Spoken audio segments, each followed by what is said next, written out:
नमस्कार दोस्तों, साहित्य अर्नब यूट्यूब चैनल पर आप सभी का स्वागत है।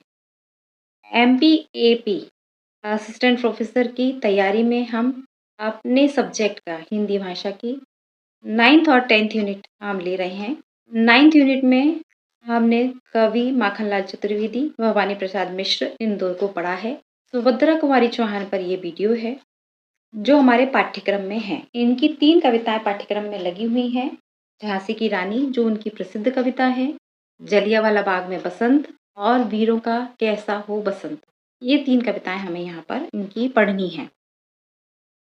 सुभद्रा कुमारी चौहान को एक क्रांतिकारी महिला के रूप में जाना जाता है क्योंकि इन्होंने असहयोग आंदोलन में अपनी सक्रिय भूमिका निभाई थी और इनकी जो कविताएं हैं और कहानी है, ज़्यादातर इनकी कविताएं और कहानियां देश प्रेम से ओतप्रोत हैं और नारी विमर्श पर केंद्रित हैं। झांसी की रानी इनकी प्रसिद्ध कविता है। कविता पढ़ने के बाद यूं ही जबान पे चढ़ जाती है। इस प्रकार की कविता है कि चाहे जब उसे आप गुनगुना सकते हो कि बुंदे लो हर बोले के मुँह सुनी हमने कहानी थी, खूब लड़ी मर्दानी वह तो झांसी वाली रानी थी। तो आइए हम पहले सुभद्रा कुमारी चौहान का परिचय प्राप्त करते हैं। सुभद्रा कुमारी चौहान, जन्म 16 अगस्त 1904, इलाहाबाद निहालपुर मोहल्ला, यानी इलाहाबाद के जो कि अब प्रयागराज के नाम से जाना जाता है, निहालपुर गांव में 1904 में सुभद्रा कुमारी चौहान का जन्म हुआ। पिता का नाम ठाकुर रामनाथ। इनकी शिक्षा जो है वह इलाहाबाद के कार्थ वेस्ट गर्ल्स कॉलेज में इन्होंने पढ़ाई की। जिस समय पे सुभद्रा कुमारी चौहान का जन्म हुआ था और उनकी शिक्षा दीक्षा हुई, उस समय पर स्त्रियों को बहुत अधिक शिक्षा नहीं दी जाती थी, लेकिन फिर भी चूंकि उनके जो पिता थे वह शिक्षा प्रेमी थे, उनकी प्रारंभिक शिक्षा जो हुई थी उन्हीं की देखरेख में शुरुआत हुई थी। उन्हें कविताएं लिखने का शौक था, शुरू से ही उन्हें कविताएं लिखने का शौक था। 15 वर्ष की आयु 1919 में उनका विवाह खंडवा निवासी ठाकुर लक्ष्मण सिंह चौहान से हुआ। जन्म हुआ था इलाहाबाद में। मध्य प्रदेश से इनका क्या संबंध है? मध्य प्रदेश से इनका क्या संबंध हुआ? क्योंकि जन्म तो इलाहाबाद में हुआ, लेकिन मध्य प्रदेश में ठाकुर लक्ष्मण सिंह जो कि खंडवा के निवासी थे, 1919 में इनका विवाह उनके साथ में हुआ। उस समय इनकी आयु कितनी थी? 15 वर्ष की आयु उस समय थी। विवाह के बाद वह जबलपुर आ गई। उन्होंने और उनके पति ने स्वतंत्रता आंदोलन में सक्रिय रूप से भाग लिया, जिसके कारण उन्हें जेल भी जाना पड़ा। महात्मा गांधी के असहयोग आंदोलन में इन्होंने सक्रिय भूमिका निभाई थी और यहाँ ये याद रखिएगा कि असहयोग आंदोलन में भाग लेने वाली ये प्रथम महिला थी। असहयोग आंदोलन में भाग लेने वाली प्रथम महिला सुभद्रा कुमारी चौहान रही हैं और ये 2 बार जेल गई हैं। कितनी बार जेल गई हैं? 2 बार इन्हें जेल जाना पड़ा है।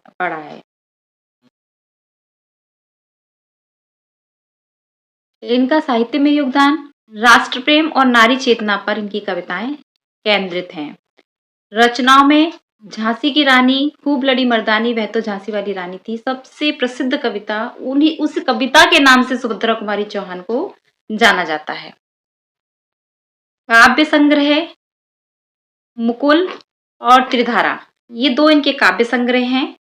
कहानी संग्रह बिखरे मोती 1932 में, इसमें कुल 15 कहानियां हैं बिखरे मोती में। दूसरा है उन्मादनी 1934 में, इसमें 9 कहानियां हैं। सीधे साधे चित्र 1943 में 14 कहानियां हैं। ये उनके कहानी संग्रह हैं। उनकी जो कहानी है, ये कहानी संग्रह जो है बिखरे मोती, इनकी कहानी की भाषा सरल बोलचाल की भाषा है, जिसमें 15 कहानियां हैं। इसमें ये सारी कहानी ज्यादातर इनकी नारी विमर्श पर केंद्रित है। बिखरे मोती की जितनी भी कहानी है वो ज्यादातर इनकी नारी विमर्श पर केंद्रित है। दूसरा है फिर उनका उन्मादनी। उन्मादनी में हमने पढ़ा कि इनकी कितनी कविताएं हैं? कहानियां जो 9 कहानियां हैं ये कहानी पारिवारिक सामाजिक परिदृश्य की कहानी है। पारिवारिक सामाजिक परिदृश्य की कहानी है। बिखरे मोती में नारी विमर्श हो गया और उन्मादनी में पारिवारिक सामाजिक परिदृश्य हो गया और सीधे साधे चित्र जो है ये इनका अंतिम कथा संग्रह है। इसमें कुल 14 कहानियां हैं। ये जो 14 कहानियां हैं इनकी कथा वस्तु नारी प्रधान पारिवारिक सामाजिक समस्याएं हैं। इसके अतिरिक्त राष्ट्रीय विषयों पर आधारित हैं। सारी राष्ट्रीय विषयों पर आधारित नहीं है, लेकिन पारिवारिक सामाजिक विमर्श के साथ राष्ट्रीय विषय भी इसमें लेकर चले हैं। ये इनकी प्रमुख कहानियां हो गई। इनकी जो शैली है वातावरण चित्रण प्रधान शैली है। वातावरण चित्रण प्रधान शैली से तात्पर्य है कि ऐसी शैली जब हम चित्रण प्रधान शैली है, जब हम कहानी को या कविता को पढ़ते हैं तो एक चित्र सा अकस्मात हमारे दिमाग में उभरने लगता है। हम सोचने लगते हैं कि इस प्रकार से जो हम बोल रहे हैं वो हमारे दिमाग में वो चित्र उभरने लगते हैं। ये चित्रण प्रधान शैली कहलाती है। प्रसिद्ध कविताएं स्वदेश के प्रति, झंडे की इज्जत में, झांसी की रानी, सभा का खेल, बोल उठी बिटिया मेरी, वीरों का कैसा हो बसंत, जलियांवाला बाग में बसंत, ये इनकी प्रमुख कविताएं हैं, जिसमें से कुछ कविताएं उनकी बहुत अधिक प्रसिद्ध हैं। इसके अलावा बाल साहित्य भी है इनका। झांसी की रानी, कदम्ब का पेड़, सभा का खेल, ये सब इनकी बाल साहित्य हैं। राष्ट्रवादी भावनाओं से ओतप्रोत सुभद्रा कुमारी चौहान ने लगभग 88 कविताएं और 46 कहानियां लिखी हैं। जो मुकुल और त्रिधारा में जो कहानियों का संकलन है वो कम से कम 88 कहानियां हैं और 46 कहानियां उन्होंने लिखी हैं। हमने ऊपर ये भी पढ़ा था कि उन्हें कहानियां लिखने का बचपन से शौक था।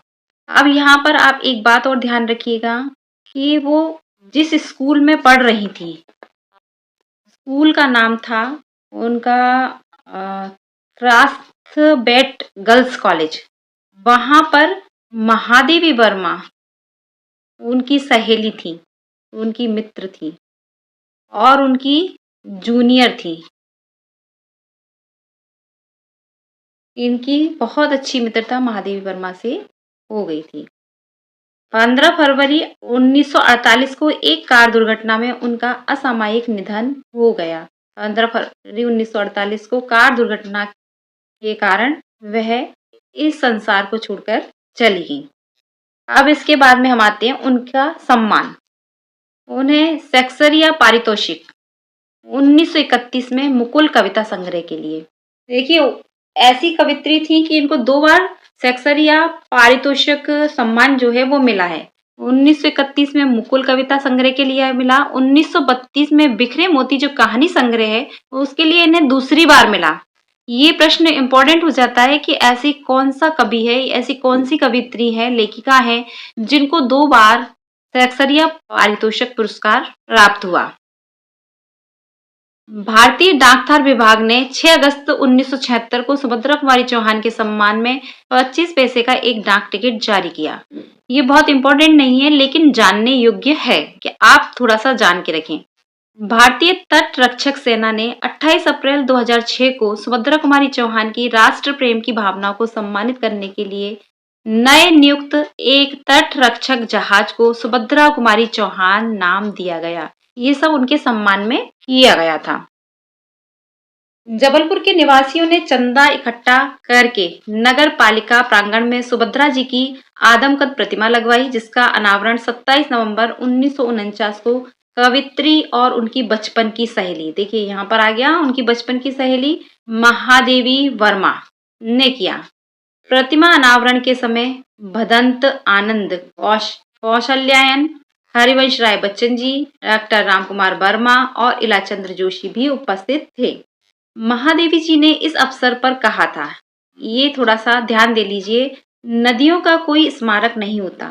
दीपक की लो को सोने से मढ़ दीजिए, पर इससे क्या होगा?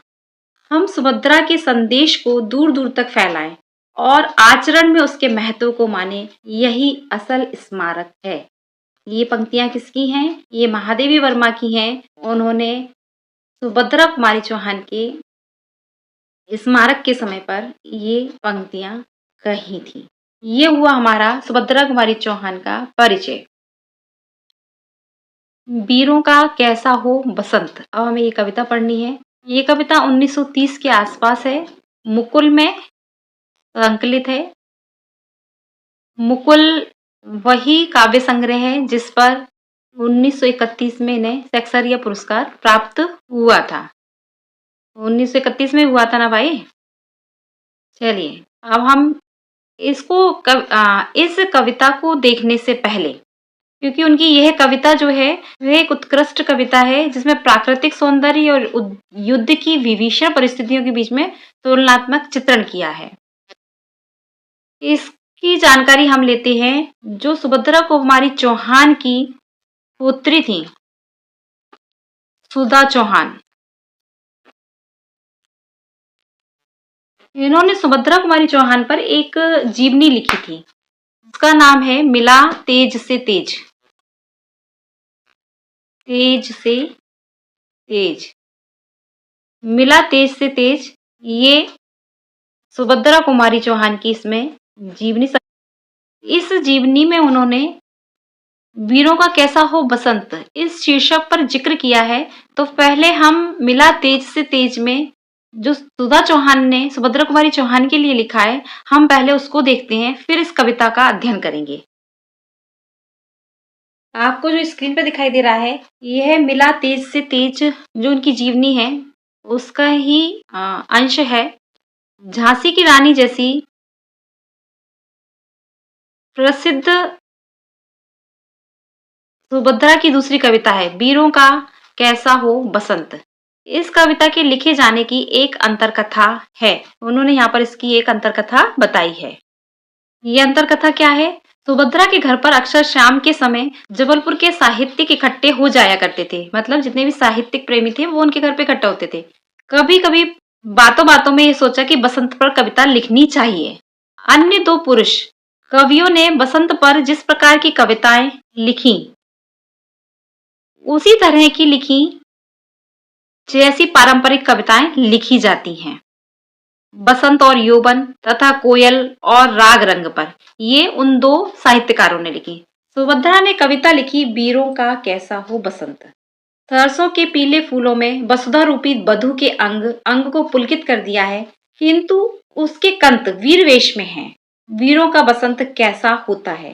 शिवाजी के दरबार में जोशीले कवि भूषण नहीं है और ना पृथ्वीराज के साथी और उनके युद्ध का वर्णन करने वाले, उनके उत्साह को बढ़ाने वाले कवि चंद ही हैं। और समय ऐसा है कि कलम बंधी हुई है, अभिव्यक्ति की स्वतंत्रता नहीं है। कवि की जिज्ञासा है कि ऐसे समय में हमें कौन बताए कि वीरों का बसंत कैसा हो।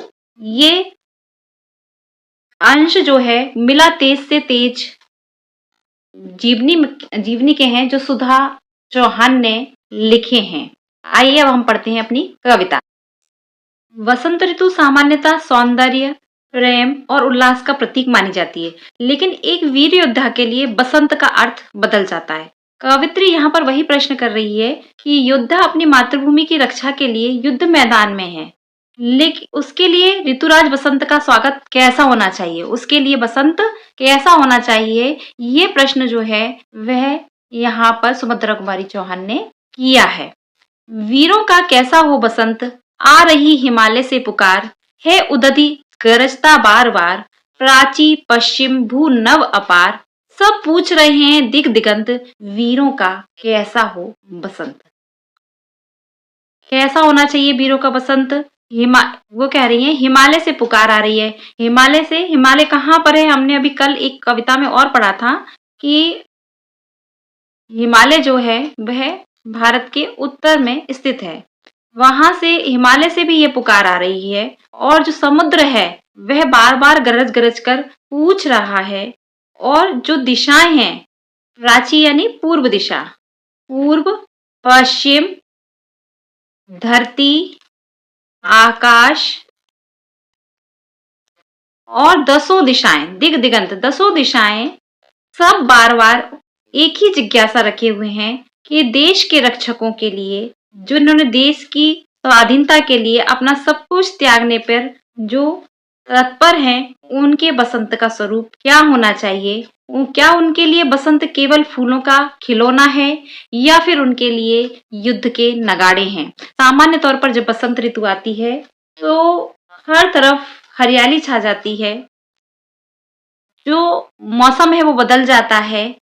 ऐसे समय में जो वीर हैं, क्या उनके लिए सब चीजें बदलती हैं या उनका एक ही लक्ष्य रहता है, अपनी मातृभूमि की रक्षा करना। फूली सरसों ने दिया रंग, मधु लेकर आ पहुंचा अनंग, बधु वसुधा पुलकित अंग अंग, है वीर वेश में किंतु कंत, वीरों का कैसा हो बसंत। अब यहाँ पर जो कवित्री हैं वो कह रही हैं कि प्राकृतिक रूप से बसंत आ चुका है। क्या? क्योंकि खेतों में जो सरसों के फूल हैं वह चारों ओर पीला रंग बिखेर रहे हैं और आनंग यानी कामदेव, कामदेव भी जो है वह रस और प्रेम लेकर आ पहुंचे हैं, मधु लेकर रस और प्रेम लेकर आ पहुंचे हैं। लेकिन समस्या यह है कि उनका स्वामी वीर वेश में है।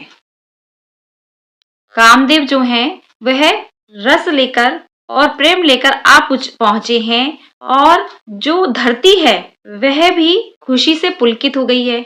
अंग अंग यानी पूरी तरह से पुलकित हो गई, क्योंकि जब बसंत आता है तो धरती जो है वो लहलाने लगती है, फसलें लहलाने लगती हैं, तो वहां पर धरती भी कैसी दिख रही है? प्रसन्न दिख रही है। लेकिन प्रश्न क्या है कि वीर वेश में किंतु कंत, लेकिन जो स्वामी है, देश का जो रक्षक है, वो किस वेश में है? वीरों के वेश में है। वीरों का कैसा हो बसंत। ऐसी स्थिति में, ऐसे माहौल में क्या वो जो वीर वेश धारण किए हैं उन्हें इस विलासिता में जाना चाहिए या अपने युद्ध की वर्दी पहनकर तैयार रहना चाहिए। यहाँ पर श्रृंगार और वीरता के इस द्वंद्व के बीच प्रश्न यही है कि वीरों का बसंत कैसा होना चाहिए। अब यहाँ देखिए आगे, भर रही कोकिला इधर तान, उधर तो एक तरफ कोयल की मधुर आवाज आ रही है, मारू बाजे पर उधर गान। मारू मारू बोलते हैं युद्ध के नगाड़े जो होते हैं उनको मारू, युद्ध के नगाड़े भी दूसरी तरफ बज रहे हैं। है रंग और रण का विधान, उत्साह है, उत्सव है, रंग है, उत्साह है, उत्सव है, और दूसरी तरफ युद्ध भी छिड़ा हुआ है, युद्ध का विधान भी है। ऐसे समय में ऐसे समय में वीरों का बसंत कैसा होना चाहिए? मिलने आए हैं आदि अंत, जहां पर प्रारंभ, आदि यानी प्रारंभ भी है, यानी कि जीवन है, अंत है यानी मृत्यु है, जहां पर जीवन और मृत्यु दोनों मिल रहे हैं। ऐसे समय में वह कवित्री यही पूछ रही है कि ऐसी गंभीर स्थिति में वीरों को बसंत कैसा मनाना चाहिए, उनका बसंत कैसा होना चाहिए। गलवाहें हो या हो कृपाण, चल चितवन हो या धनुष्वाण, हो रस विलास या दलित त्राण, अब यही समस्या है दुरंत, वीरों का कैसा हो बसंत। देखिए यहाँ पर दोनों चीजें विरोधाभासी चल रही हैं। एक तरफ राग रंग है तो दूसरी तरफ रण है, युद्ध है। एक तरफ सुख सुविधाएं हैं तो दूसरी तरफ देश की रक्षा है, जहां पर सारी सुविधाओं का त्याग करना होता है। तो आगे आगे वो कह रही हैं कि वीरों के सामने एक कठिन दुविधा है, समस्या है दुरंत, दुरंत यानी समस्या, अधिक गंभीर समस्या है।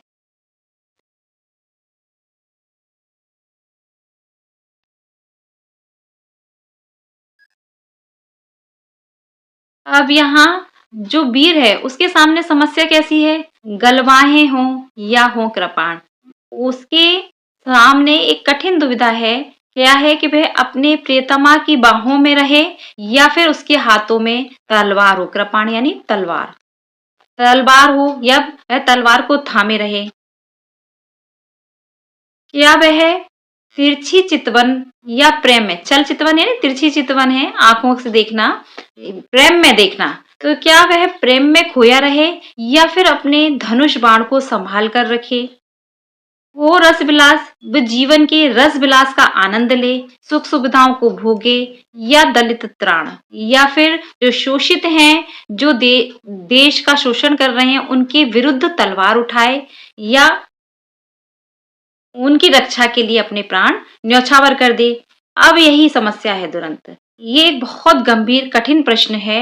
इसका सामना वीरों को करना पड़ता है। तो ऐसे समय में वीरों का बसंत कैसा होना चाहिए।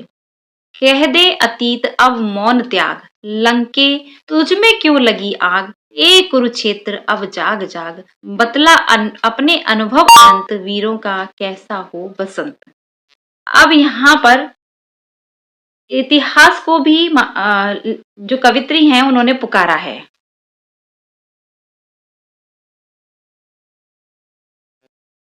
यहाँ वह अतीत से कहती हैं, कह दे अतीत अब मौन त्याग।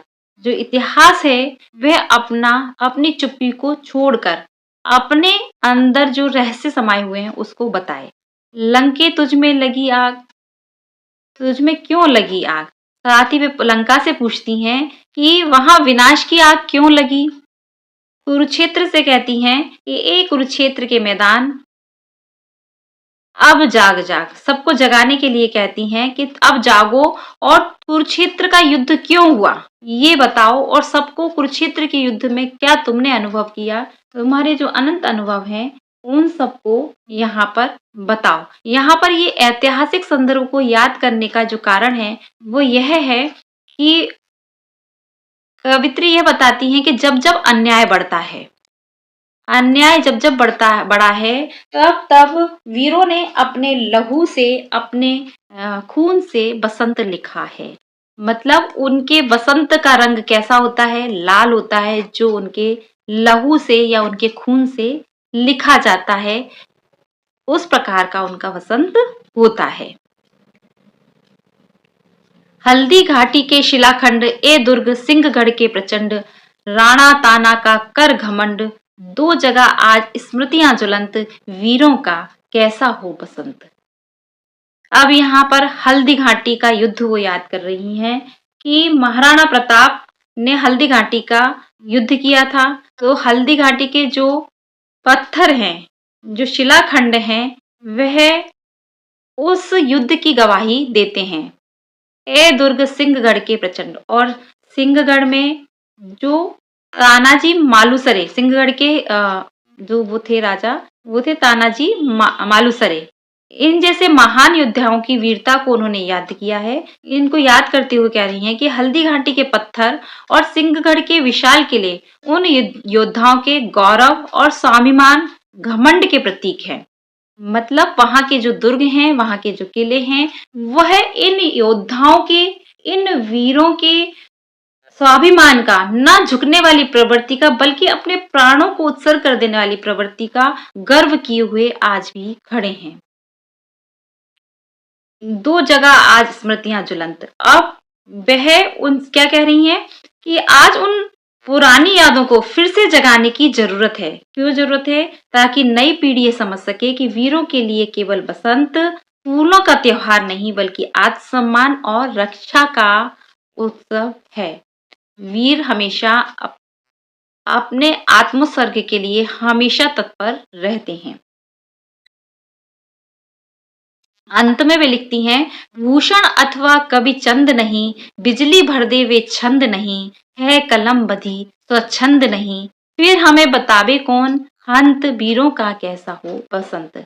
अब यहाँ पर ऐसे कवि जिनकी कविताओं ने योद्धाओं में, वीरों में वीरता भर दी थी कूट कूट कर, ऐसे कवियों को वो याद करती हैं। वे कहती हैं कि आज के दौर में साहित्य पर हंत होता है, दुख को कहा जाता है, साहित्य पर दुख, उस साहित्य पर दुख व्यक्त करती हैं। वह कहती हैं कि आज भूषण और चंद्रवरदाई जैसे महान वीर रस के कवि नहीं रहे हैं, जिनकी कविताओं से बिजली भर देने वाली ऐसी वीरता, ऐसे छंद थे जो लोगों के हृदय में वीरता से वीरता से ओतप्रोत कर देती थी। ऐसे कविताओं को सुनकर जो सेना थी वह युद्ध के लिए तत्पर हो जाती थी। ऐसे छंद आज नहीं लिखे जा रहे हैं।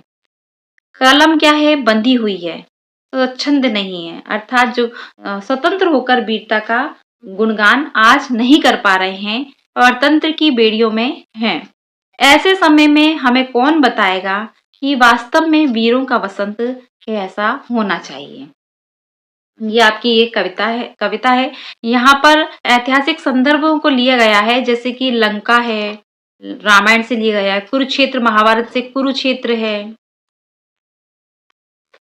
हल्दी घाटी है। इनको थोड़ा सा ध्यान रखिएगा।